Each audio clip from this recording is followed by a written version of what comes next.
কবুতরের যে কোনো একটা অসুখ বিসুখ হয়েছে, এখন আমি কি ধরনের ওষুধ খাওয়াবো? আমি হয়তো বা কমেন্টগুলো দেখি, কিন্তু আমি কোনো অ্যান্সার করতে পারি না। হচ্ছে ভাই দেখেন, আমি কিন্তু ডাক্তার না, হ্যাঁ। তো যেহেতু আমি ডাক্তার না, আমার কিন্তু কোনো মেডিসিন সাজেস্ট করার এখতিয়ার নাই। আপনাদের কবুতর ফ্লাইং করবে কিভাবে? আপনারা তো নিজেরাই চান না আপনাদের কবুতর ফ্লাইং করুক। আপনারা যদি ভালো কবুতরের ফ্লাইং চান, আপনাদেরকে সবুজ বাজরা খাওয়াতে হবে। আপনাকে সারা বছরই রাত্রে কবুতরকে পানি দিতে হবে। আসসালামু আলাইকুম দর্শকবৃন্দ, কি অবস্থা সবার? কেমন আছেন আপনারা? আপনাদের সবাইকে আমার নতুন একটা ভিডিওতে স্বাগত। দর্শকবৃন্দ, অনেক সময় আপনারা আমার ফেসবুকে অনেক ধরনের কমেন্ট করেন, কিন্তু আমি বেশ কিছু কমেন্টের অ্যান্সার দিতে পারি না। আপনারা ভাবতেছেন কোন ধরনের কমেন্টের আসলে আমি অ্যান্সার দিতে পারি না। আপনারা ফেসবুকে যখন আমাকে জিজ্ঞেস করেন আমার কবুতরের এই সমস্যা হয়েছে, মনে করেন আমার কবুতরের ঠান্ডা লাগছে, এখন আমি কি ওষুধ খাওয়াবো, ঠিক আছে? তারপর হচ্ছে আমার কবুতরের যে কোনো একটা অসুখ বিসুখ হয়েছে, এখন আমি কি ধরনের ওষুধ খাওয়াবো? আমি হয়তো বা কমেন্টগুলো দেখি, কিন্তু আমি কোনো অ্যান্সার করতে পারি না। আপনারা ভাবতে পারেন আমি কেন আপনাদের প্রশ্নের উত্তর দেই না। ভাই দেখেন, ফেসবুকে কোনো ধরনের মেডিসিনের নাম বলা, ঠিক আছে, তারপর হচ্ছে কোনো ধরনের মেডিসিন সাজেস্ট করা, এটা কিন্তু ফেসবুকের আসলে গাইডলাইনের বিরুদ্ধে। তো দেখা যায় আমি যদি বলি, দেখা গেল ফেসবুক হয়তো বা কিছু বলে না, আবার হুট করে দেখা যায় কমিউনিটি গাইডলাইন দিয়ে দেয়, ঠিক আছে?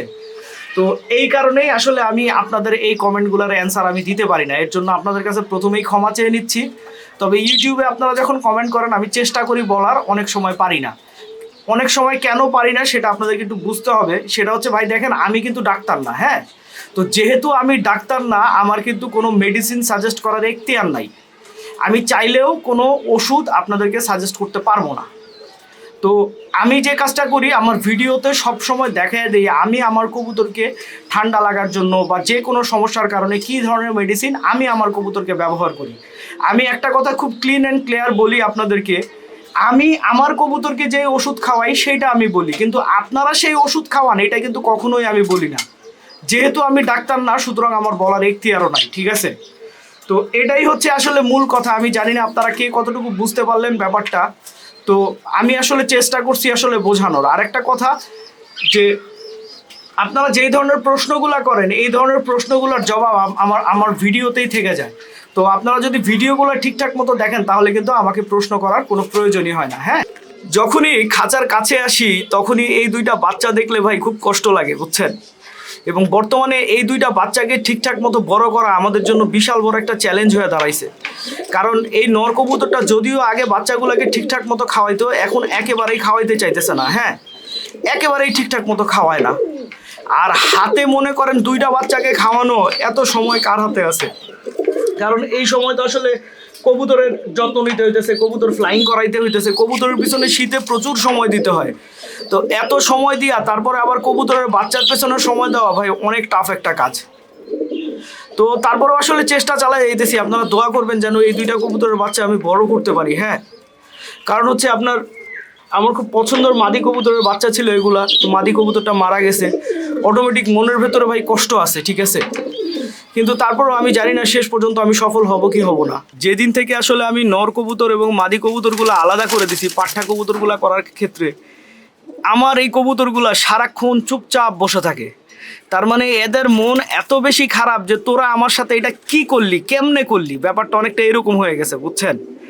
এখন কবুতরকে ভালো ফ্লাইং যদি করাতে চান, ভালো ফ্লাইং পারফরমেন্স যদি কবুতরের থেকে নিতে চান, আপনাদেরকে অবশ্যই নর কবুতর এবং মাদি কবুতর আলাদা রাখতে হবে। কারণ নর কবুতর এবং মাদি কবুতর যদি একসাথে রাখেন, তাহলে কিন্তু কবুতর অল টাইম আসলে মিটিংয়ের ব্যাপারে খুব বেশি ইন্টারেস্ট থাকবে। আর কবুতর যখন খুব মিটিংয়ের ব্যাপারে খুব বেশি ইন্টারেস্ট থাকবে, কবুতর কিন্তু ফ্লাইং করাতে পারবেন না, হ্যাঁ। আরেকটা কথা, সেটা হচ্ছে আপনাদের যাদের কবুতর ফ্লাইং করতেছেন, আপনারা অনেকেই বলেন আপনাদের কবুতর ফ্লাইং করে না, আপনাদের কবুতর ফ্লাইং করে না। আপনাদের কবুতর ফ্লাইং করবে কিভাবে? আপনারা তো নিজেরাই চান না আপনাদের কবুতর ফ্লাইং করুক। কারণ হচ্ছে যে আপনারা যদি কবুতর জোড়া দিয়ে রাখছেন, সেই জোড়া কবুতর এখন উড়ানোর কথা ভাবতেছেন, তাইলে কেমনে কি বলেন? কবুতর যখন জোড়া দিয়ে রাখা হয়, তখন কিন্তু কবুতর বাচ্চা কাচ্চা করার আগ্রহ থাকে বেশি, ঠিক আছে, ওরা ফ্লাইং করার মুডেই থাকে না। কবুতরকে যদি ফ্লাইং করানোর মুডে আনতে চান, ঠিক আছে, তাহলে ওদেরকে সিঙ্গেল রাখতে হবে, হ্যাঁ। সিঙ্গেল রাখলে ইনশাল্লাহ আপনাদের কবুতরগুলো আপনারা ঠিকঠাক মতো ফ্লাইং ইনশাল্লাহ আপনারা করাতে পারবেন, হ্যাঁ। কবুতরের ফ্লাইং করানোর জন্য ফুড হ্যাবিটের একটা ব্যাপার থাকে, ঠিক আছে। ফুড হ্যাবিট বলতে আমি যেই জিনিসটা বুঝাইতেছি, সেটা হচ্ছে কবুতরকে যখন খুব বেশি ছোলা, খুব বেশি ডাবলি দেওয়া হবে, তখন কিন্তু কবুতরের শরীর ভার হয়ে যাবে। আর কবুতরের শরীর যদি ভার থাকে কবুতর কিন্তু খুব ভালো ফ্লাইং করবে না। কবুতরকে ফ্লাইং মোডে আনার জন্য কবুতরের খাবারের মধ্যে পর্যাপ্ত ধান রাখা লাগবে।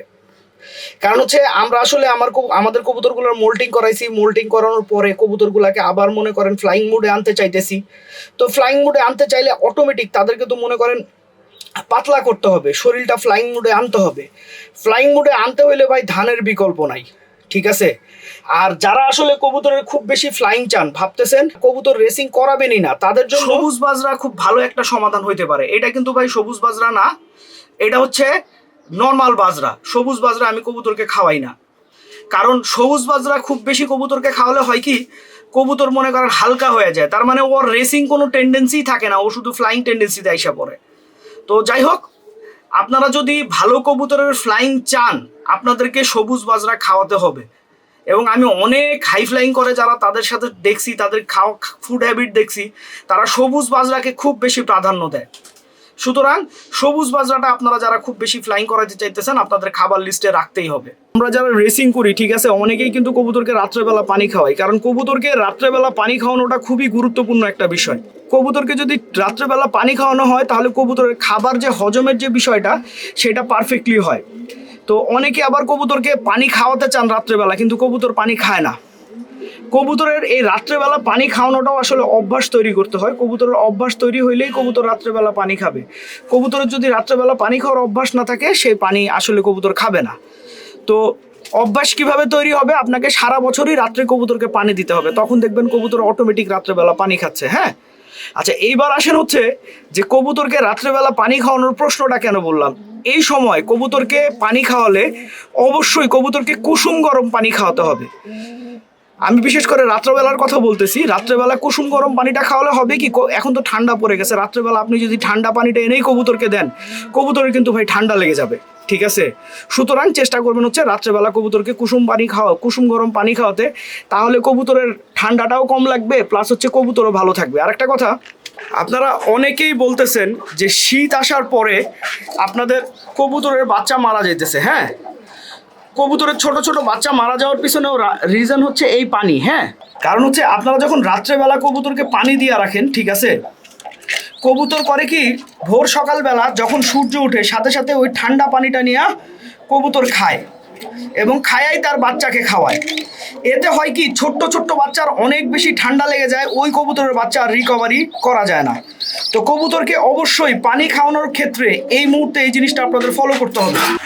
আপনারা যদি ভালো কবুতরের বাচ্চা এখন করতে চান, ঠিক আছে, আপনাদেরকে অবশ্যই রাত্রেবেলা পানি ফেলে দিতে হবে, সকালবেলা নতুন করে পানি দিতে হবে। যদি সকালবেলা নতুন করে পানি না দেন ভাই, তাহলে কিন্তু ভাই আপনার কবুতরের বাচ্চা এই ঠান্ডা পানির কারণে মারা যায়। তো দর্শকবৃন্দ, ভিডিওটা আমি এখানেই শেষ করছি। আপনারা সবাই ভালো থাকবেন, 5 ওয়াক্ত নামাজ পড়বেন। আসসালামু আলাইকুম।